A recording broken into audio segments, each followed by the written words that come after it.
రాష్ట్ర బీజేపీ అధ్యక్ష ఎన్నికల ప్రక్రియ కొనసాగుతుంది. మీరు ఎన్నికల రేస్లో ఉన్నారా? అధ్యక్ష పదవి రేస్లో ఉన్నారా?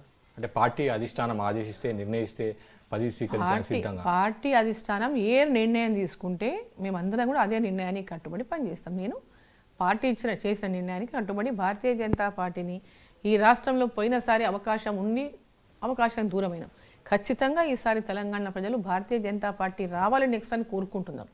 సో ఖచ్చితంగా ఆ దిశగా మేమందరం కూడా కలిసిమెలిసి పనిచేసి భారతీయ జనతా పార్టీ అధికారంలోకి తెచ్చేటటువంటి విధంగా ఈ ప్రభుత్వ వైఫల్యాన్ని ఎండగడుతూ కలిసికట్టుగా పనిచేస్తాం. మీరు కలిసికట్టుగా పనిచేస్తామంటున్నారు. బీజేపీలో ఉన్న 8 మంది ఎమ్మెల్యేలు చెరో దారి చూసుకుంటున్నారు, ఒక్కొక్కరు ఒక అంశాన్ని లేవనెత్తున్నారు, సమిష్టిగా పోరాటానికి ముందుకు రావడం లేదు, అంతర్గత కుమ్ములాటలు పదే పదే విశ్లేషణలు వినిపిస్తున్నాయి. దానిపైన మీరేమంటారు మేడం? ఏ కుమ్ములాటలు లేవు, ఎలాంటి కుమ్ములాటలు లేవు.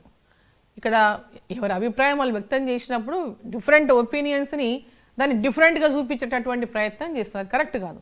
ఒపీనియన్స్ ఎవరిపైనా డిఫరెంట్ ఒపీనియన్స్ వాళ్ళు బాజాబ్తా వాళ్ళు షేర్ చేయొచ్చు. కానీ అది డిఫరెంట్ ఒపీనియన్స్ ఉన్నంత మాత్రాన వాళ్ళందరూ ఒక్కొక్కరు ఒక్కొక్క దారిలో ఉండడం కరెక్ట్ కాదు. త్వరలో స్థానిక సంస్థల ఎన్నికలు రాబోతుంది. బీజేపీ ఎంతవరకు పట్టు నిలుపుకునే అవకాశం ఉందనుకుంటున్నారు? ఏడాది పాలన ముగిసింది, కాంగ్రెస్ కూడా మీరు వైఫల్యాలే అని చెప్తున్నారు. బీజేపీ ధీటుగా కాంగ్రెస్తో ధీటుగా ఉంటుంది. ఇప్పుడు జనరల్గా మనం చూస్తాం ఎలక్షన్స్ అనేవి గతంలో ఇప్పుడు ఎన్నో ఏళ్ళ సంవత్సరాలుగా చూస్తున్నాం. ఇప్పుడు కొత్త కాదు లోకల్ బాడీస్ ఎలక్షన్స్. జనరల్గా రూలింగ్ పార్టీకి ఎవరు రూలింగ్లో ఉంటే ఆ పార్టీకి కింద అంటే మెజారిటీ వచ్చేటటువంటి వ్యవస్థ మనం చూస్తూనే ఉన్నాం. గత ఎన్నో సంవత్సరాలుగా చూస్తున్నాం, ఇప్పుడు కొత్త కాదు. అయినప్పటికీ కూడా భారతీయ జనతా పార్టీ ఈరోజు గ్రామాల లోపల పెద్ద ఎత్తున ప్రజల లోపల ఒక భావన ఉంది.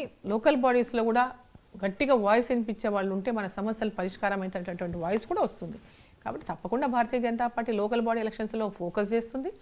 ఖచ్చితంగా విజయం కోసం ప్రజల లోపల ఉండి ప్రజల పక్షాన పోరాటం చేయడానికి లోకల్ బాడీస్ల పైన కూడా కాన్సన్ట్రేట్ చేస్తుంది. రాష్ట్ర నాయకత్వము, కొత్తగా రాష్ట్ర అధ్యక్షుడు కానివ్వండి, పార్టీ నాయకులు ఏం చెప్తారంటే కింద నుంచి చూస్తున్న పార్టీ క్యాడర్కి ఏం చెప్తారు? మా నాయకులు రానున్న రోజుల్లో ఏం చేయబోతున్నారు, ఎటువంటి దిశానిర్దేశం చేయబోతున్నారు అన్న అంశానికి సంబంధించి మీరు పార్టీ క్యాడర్కి ఎటువంటి మెసేజ్ చెప్తారు? ఎక్కడ ఉన్నా పార్టీ క్యాడర్కు భారతీయ జనతా పార్టీ అండగా ఉంటుంది. ఫస్ట్ రూలింగ్ పార్టీలో ఉన్న వాళ్ళ నుంచి వాళ్ళకు వస్తున్నటువంటి అనేక సమస్యల పైన కానీ, వాళ్ళు ఎదుర్కొంటున్నటువంటి గ్రామాల్లో ఇబ్బందులు కానీ, వాళ్ళ వేధింపులు కానీ ఖచ్చితంగా వాళ్ళకు అండగా ఉంటాం. భారతీయ జనతా పార్టీ అక్కడ ఎంపీలే కాకుండా రాష్ట్ర వ్యాప్తంగా కూడా పార్టీ వాళ్ళకు అండగా ఉంటుంది. ఫస్ట్ థింగ్ ఆ లోకల్ బాడీస్లో ఎవరు కూడా వెనక తగ్గకుండా గట్టిగా ఉండి అంటే గెలవాలనేటటువంటి. అదేవిధంగా ఇప్పుడు లోకల్ బాడీస్ ఎలక్షన్లు వచ్చినాయనే వీళ్ళు ముఖ్యమంత్రి గారు ఈ రైతు బంధు 12,000 అని, రైతు కూలీలకు 12,000 అని, ఇదంతా కేవలం లోకల్ బాడీ ఎలక్షన్ల కోసం చేసిన ప్రకటననే.